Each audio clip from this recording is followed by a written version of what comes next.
মূৰ্খ এইবোৰ কি লিখি আনিছ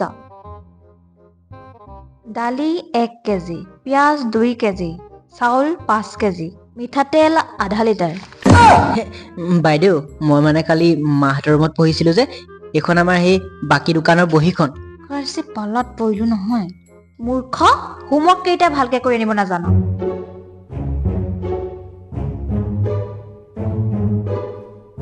বাৰু কচোন মই যদি তোক যিকোনো এটা যন্ত্ৰৰ বিষয়ে ক'বলৈ দিওঁ তই কোনটোৰ বিষয়ে কবি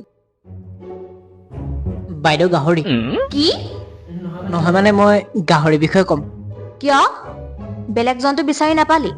মানে মই গাহৰি খাই ভাল পাওঁ যে সেইকাৰণে হ'ব কচোন কি জান গাহৰি এবিধ চাৰিঠেঙীয়া জন্তু গাহৰিয়ে সিজাই দিয়া কচু খাই ভাল পায় গাহৰি চবে খায় কিন্তু মানুহৰ আগত ক'বলৈ লাজ পায় কিছুমানৰ ঘৰত আকৌ গাহৰি বনাব নিদিয়ে কিন্তু বেলেগৰ ঘৰত পালে লপলপাই খায় আৰু কিছুমান ঠাইত আকৌ গাহৰি পুহিলেও এঘৰীয়া কৰি দিয়ে কিন্তু তেওঁলোকে বেলেগত আহি আকৌ খায় আৰু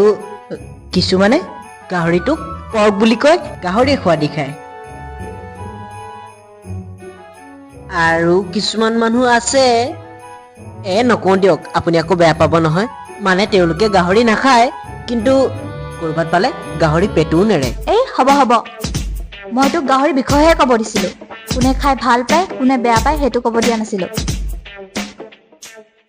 বাইদেউ আপুনি গোস্বামী ন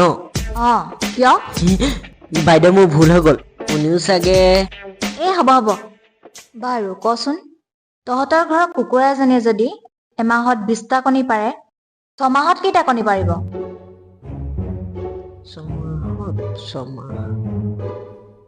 বাইদেউ 20টাই পাৰিব কেনেকৈ মানে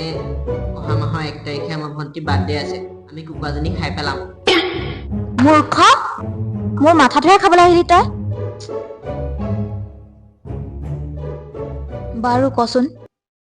গাঁও আৰু চহৰৰ মাজত পাৰ্থক্যটো কি পাৰ্থক্য ন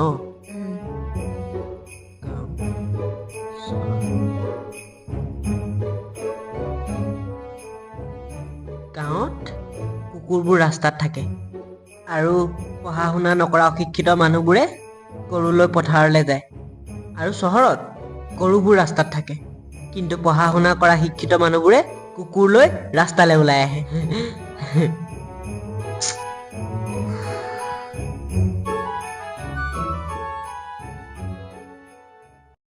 বাৰু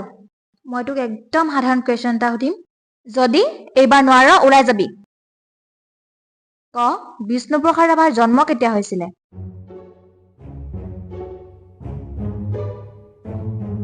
বাইদেউ নাজানো কিয় নাজানো ইমান সাধাৰণ কুৱেশ্যনটো মানে মই তেতিয়া নাছিলো মূৰ্খ যা ওলাই যা ভাগ